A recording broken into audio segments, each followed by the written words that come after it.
Hi, and welcome back. I'm Carly from Soundsight Studios. Are you a beginner tarot reader that's trying to learn more about the practice? Are you feeling overwhelmed by the information out there? Well, here are 7 things I wish I had known as a reader when I was getting started. Let's go.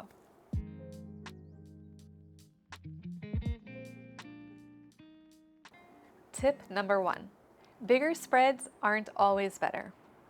Have you ever thought that doing a 9-card spread like the Celtic Cross is testament to the fact that you're a really great tarot card reader?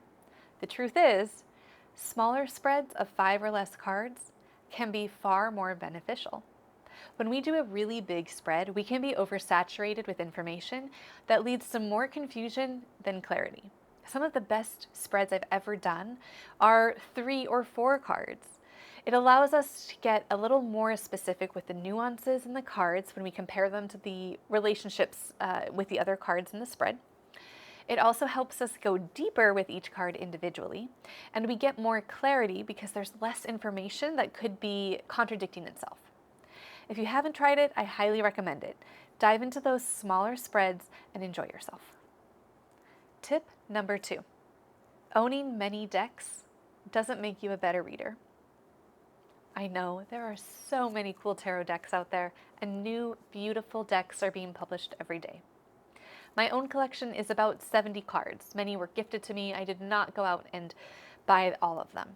But the fact is, I use only 3 to 4 as a core collection in my daily readings with clients and events.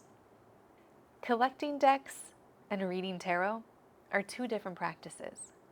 If you only have one tarot deck, but you know where it came from, what it means, and how to use it, you're going to be a fantastic tarot reader and practitioner. So go for it and make the most of it.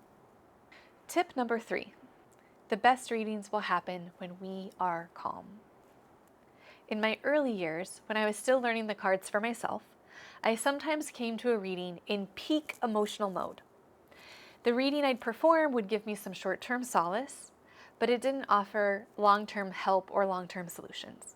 What I learned was, when we're in a moment of panic or grief or crisis, that's when we need to reach out to friends or reach out to professional help like a therapist. It's best to come back to tarot a couple days afterwards when we're more calm, and then the cards can help us gain perspective on the situation and plan the path forward for ourselves.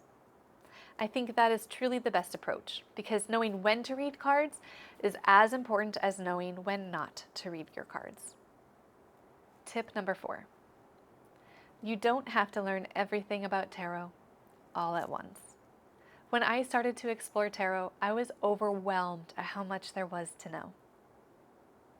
But I can tell you, 10 years later, I'm still learning about tarot.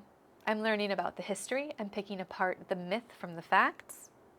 I'm learning about the topics that are brought into the cards, and I'm exploring the meanings and interpretations of each card to this day. That's what makes this practice so fun. So slow down and enjoy the journey. You do not have to be an expert in alchemy or astrology or the Kabbalah in order to start reading your tarot cards. Your life experience, your curiosity, your willingness to learn and explore is enough, and trust that as you go. Tip number 5. Your personal meanings for tarot cards are the most important interpretations. It is important to know the history of the cards and the evolution of their meanings. There are many books and many courses that will promise to make you a fabulous reader, to unlock the keys to tarot, and help you understand this entire system. But I want to remind you that your understanding of archetypes and your life experiences is enough. So trust what you see in your cards, because that meaning is actually evolving tarot today. Tip number 6. Tarot card history is related to playing card history. I used to be confused about why there were so many different names and variations for a single suit. Like, why were pentacles once called coins or deniers?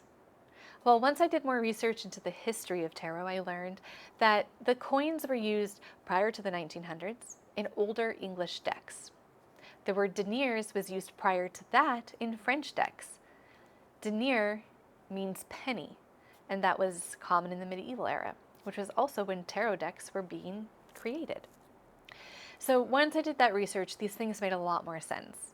Today, I see artists continuing to make variations on this suit. It's fun to know that future tarot history is happening now. Tip number 7. You may never master tarot, but you will learn how to flow with it. As you experience life, you'll see and understand the cards differently over time. Let the card reflect these changes in yourself. You will learn more about the world, the practice of tarot, and the way people in your life show up as familiar cards in the deck.